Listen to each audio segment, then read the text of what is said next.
Hello everyone, it's me sir और आप सभी का chaotic शॉर्ट गॉड chaotic नए एपिसोड में स्वागत है। तो ये वाला एपिसोड भी यहीं से स्टार्ट होता है जहाँ पे हम लोगों ने देखा था चैंगवन बा यानी कि जिनचैन के पापा जिनचैन को लेके एम्परर के कोर्ट में आके हाजिर हो जाता है। जो तो यहाँ पे आके एम्परर साहब से ये कहता है कि एम्परर साहब मुझे माफ कर देना, मेरी लापरवाही की वजह से आज मेरा बेटा सियंटियन ऐसा वैसा काम कर बैठा है। जो सुनते ना अभी तो यहाँ पे मास्टर चैंग भड़कते हुए कहता है चैंगवन बा यहाँ पे एक्टिंग करना बंद कर दो, यहाँ पे सबको ये पता चल चुका है कि तुम यहाँ पे आए हो ताकि तुम्हारा बच्चा यहाँ पे बच सके। पर उल्टा चैंगवन बात अबे मास्टर चैंग का हाथ पकड़ते हुए कहता है कि मुझे माफ कर देना दोस्त, मेरे लापरवाही के वजह से तुम्हारे बेटे के साथ आज ऐसा वैसा हो चुका है, इसीलिए तो मैं अपने बेटे जिन चैन को हाई सेट में ले जाके तुम्हारे हवाले कर दूंगा ताकि तुम उसे अच्छे से सजा दे सको। और अभी तो मास्टर बा का इतना अच्छा से एक्टिंग देखने के बाद चैंग भी सोच रहा था कि ये यहाँ पे हो क्या रहा है। और इसी के साथ वो तो कहता है कि ओए बंधु तुम यहाँ पे जो कर रहे हो करो, लेकिन तुम मुझे छूना बंद कर दो। तब भी तो यहाँ पे जिन चैन चिल्लाते हुए कहता है कि ओए मास्टर चैंग तुम यहाँ पर मेरे पापा के साथ क्या कर रहे हो, वैसे भी ये वाला काम मेरा है, मैंने तुम्हारे बेटे का हाथ कटा है, इसीलिए जो सजा तुम देना चाहते हो मुझे दो, मेरे पापा और चैंगवन फैमिली को इसके बीच में मत घसीटो। और अभी तो ये सब कुछ देखने के बाद ना एम्परर साहब भी तो नीचे आते हुए कहता है कि देख रहे हो ना मास्टर चैंग, ये चैंगवन फैमिली कितने अच्छे और सच्चे हैं और तुम भी तो एक फैमिली का लॉर्ड हो, इसीलिए ये देखते हुए तुम्हें भी थोड़ा सा नरमी से पेश आना पड़ेगा। और यही फिर एम्परर की बात सुनने के बाद और ये सब कुछ देखने के बाद तो मास्टर चैंग इतना समझ ही चुका था कि ये सब कुछ ना इस बाप बेटे का रचाया चाल है। लेकिन जो भी हो बच्चा जिनचैन तो हंसेक जाने वाला है और एक बार बच्चा हंसेक चला तो गया तो उसका खेला तो तब भी खत्म हो जाएगा। और ये सब कुछ सोचने के बाद मास्टर चैंग क्या उठता है कि ठीक है ये सब कुछ और जिनचैन के साथ ही रफा दफा कर देगा, वो चैंगवन फैमिली को इसके अंदर नहीं घसीटेगा। और इसी के साथ वो कहता है कि जियान का हाथ काटने के वजह से जिनचैन को हाउस जन प्रिजन के अंदर जाना पड़ेगा। जो सुनते तो अभी भाई डिन को दिखाता है, जो ना अभी तो बहुत ही बुरी तरीके से गुस्सा हो जाता है। लेकिन तभी तो उसे रुकाते हुए डिन साहब कह उठते हैं कि बच्चे इतना जल्दबाजी अच्छा नहीं है, थोड़ी देर रुक के देखो आगे क्या होता है। मुझे तो अभी ऐसा लग रहा है कि बच्चों जिनचैन ना हम लोगों को तो यहाँ पे दोबारा चौंकाने वाला है। और इसी के साथ 1 घंटे पहले का सीन दिखाया था जहाँ पे ना चैंगवन बा अभी तो अपने बेटे जिनचैन के साथ मुलाकात करने के लिए कारगिल एकेडमी में आया था। जो तो यहाँ पे आते ही जिनचैन से कहता है कि बच्चे तुम ठीक हो ना, वैसे भी मुझसे जितना जल्दी हो सके ये खबर मिलते ही मैं उतना जल्दी यहाँ पे आ गया। जिसपे तो अभी जिनचैन कहता है क्या पापा आप मुझे डांटोगे नहीं, आपको पता है कि मेरे वजह से चैंगवन फैमिली आज कितने बड़े मुसीबत में पड़ चुका है। तो चैंगवन बा तो कहता है कि ना मैं तुम्हें क्यों डांटूंगा, वैसे भी ये सब कुछ तो मेरा ही गलती है, तुम्हें अपने बड़े भैया को बचाने के लिए पता नहीं कितने मुसीबतों का सामना करना पड़ा है, लेकिन तुम्हें और भागना नहीं पड़ेगा, मैं तुम्हें बचाने का बंदोबस्त कर चुका हूँ, तुम मेरे साथ चलो मैं तुम्हें गनसन किंगडम तक छोड़ दूंगा। जिसमें तो जिनचैन कहते हैं कि ना मैं ऐसे ही तो जा नहीं सकता, अगर मैं ऐसे ही चला गया तो हाय उनसे चैंगवन फैमिली को जाने नहीं देगा। जो सुनते तो पप्पा लाल यानी कि चैंगवन बा तो रोते हुए कहते हैं कि देखो तो मेरा बच्चा कितना अच्छा है, इतने मुसीबतों के अंदर भी अपने फैमिली के बारे में सोच रहा है। जिसपे तो जिनचैन कहता है कि घंटे का फैमिली, मैं ये सब कुछ फैमिली के लिए नहीं मैं अपने मॉम के लिए कर रहा हूँ, और हाँ इसके लिए मेरे पास ना एक बहुत ही अच्छा सा प्लान है जिसके अंदर जीतने का चांस 50-50 है। और इसी के साथ प्रेजेंट का सीन दिखाता है जहाँ पे तो जिनचैन बच्चों को चेन में जकड़ते हुए हेमसेट के अंदर ले जा रहा था। और यहीं पर तो जाते हुए जिनचैन सोच रहा था कि चलो देखा तो जाए ये बड़ा सा हायन सेट मेरे साथ क्या कुछ कर सकता है। लेकिन तभी तो यहाँ पे जिनचैन देखता है कि देखो तो ये लोग तो जिनचैन को हायन सेट नहीं कहीं और ही ले जा रहे हैं। और ये देखते हुए तो जिनचैन अभी बाकी सारे बंदे से ये पूछ ही लेता है कि ये रास्ता तो हायन सेट नहीं जाता है, तो तुम लोग आखिरकार मुझे कहाँ ले जा रहे हो। तभी तो यहाँ पे जियान को दिखाया जाता है जो बच्चों तो यहाँ पे बैंडेज बुंडेज करके जिनचैन को मारने के लिए आ चुका था। और जिसे देखते ही जिनचैन तो हंसते हुए कहता है कि चलो बच्चे तुम आखिरकार आए गए, तुम्हें पता है मैं यहाँ पे कितने देर से तुम्हारे लिए इंतजार कर रहा था। और इसी के साथ फिर से पास का सीन दिखाया था जहाँ पे ना जिनचैन का प्लान सुनने के बाद उसका पप्पा जी तो चिल्लाते हुए कहते हैं कि बच्चे क्या तुम पागल हो चुके हो, क्या बच्चे तुम्हें ये लगता है कि सच्ची मुच्ची मैं तुम्हारे बात सुनने के बाद तुम्हें पकड़वाने के लिए हायन सेट तक ले जाऊंगा। लेकिन तभी तो यहाँ पे जिनचैन अपने पप्पा को रुकाते हुए कहता है कि शायद आपको पता नहीं है कि इनके साथ साथ अभी दोनों के दोनों डीन भी तो हायन सेट के अंदर ही है, और इन तीनों के रहते कोई तो मेरे साथ कुछ ऐसा वैसा करने का कोशिश नहीं करेगा। हाँ ये जो जियान है ना ये बहुत ही भरोसे के लायक है, अगर उसे पता भी चल गया ना कि मैं हायन सेट के अंदर जा रहा हूँ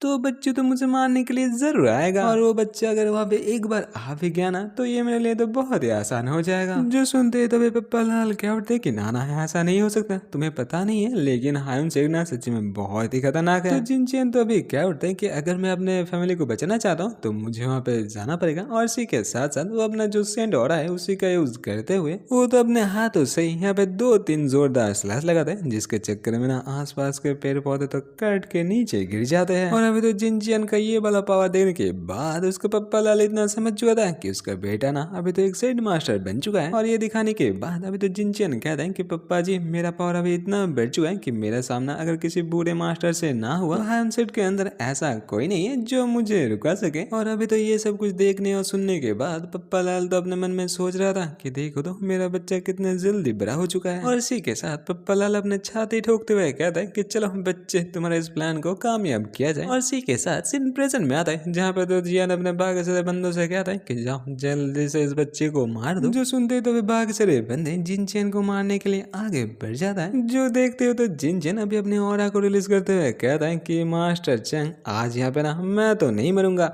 क्योंकि आज यहाँ पे अगर कोई मरेगा तो वो तुम मरोगे। और ये कहने के बाद ही जिनचैन तो फटाफट करके यहाँ पे जियान को मारने के लिए आगे बढ़ जाता है। और इसी के साथ दोबारा सीन शिफ्ट हो गए चैन फैमिली का जो मेन हॉल था उसी का सीन दिखाया था, जहाँ पर तो एम्परर साहब मास्टर चैंग से कहते हैं कि मास्टर चैंग सच्ची बताओ तुम जिनचैन के साथ क्या करने वाले हो। वैसे भी अभी तक जियान का जो हालत है उसके बारे में किसी को अच्छे से पता नहीं है, जिस पे तो मास्टर चैंग कहता है कि अरे एम्परर साहब आप यहाँ पे फिक्र क्यों करो, वैसे भी मैं इसके पीछे का जो सच्चाई है उसे अच्छे से पता करने के बाद ही उस बच्चे को सजा दूंगा। पर तभी तो यहाँ पे कोई आते हुए कहता है कि मास्टर चैंग सब कुछ यहाँ पे बर्बाद हो चुका है, हम लोग का जो प्लान था वो एकदम खत्म हो चुका है। देर पहले ही रास्ते में यंग मास्टर चैंग को बंदी बना के जिनचैन भाग चुका है। जो सुनते ना अभी तो जियान का पापा गुस्से में लाल पीला हो जाता है। दूसरी ओर डीन साहब तो पीछे से कहता है कि इसका मतलब क्या है। पर तभी ना अचानक से तो मास्टर चैंग के सामने उसके बेटे यानी कि जियान का लाश धड़ाम करके गिर जाता है। अरे फिर तो वो बंदा जो यहाँ पे आकर रिपोर्ट कर रहा था वो अपने मन में सोच रहा था कि हम सब गए थे जिनचैन को मारने, लेकिन उल्टा जिनचैन ने तो मास्टर के साथ साथ सबका खेला खत्म कर दिया। और अभी तो ये सब कुछ पता चलते ही ना जिनचैन के पापा के साथ साथ दोनों डीनी तो कह उठते कि अरे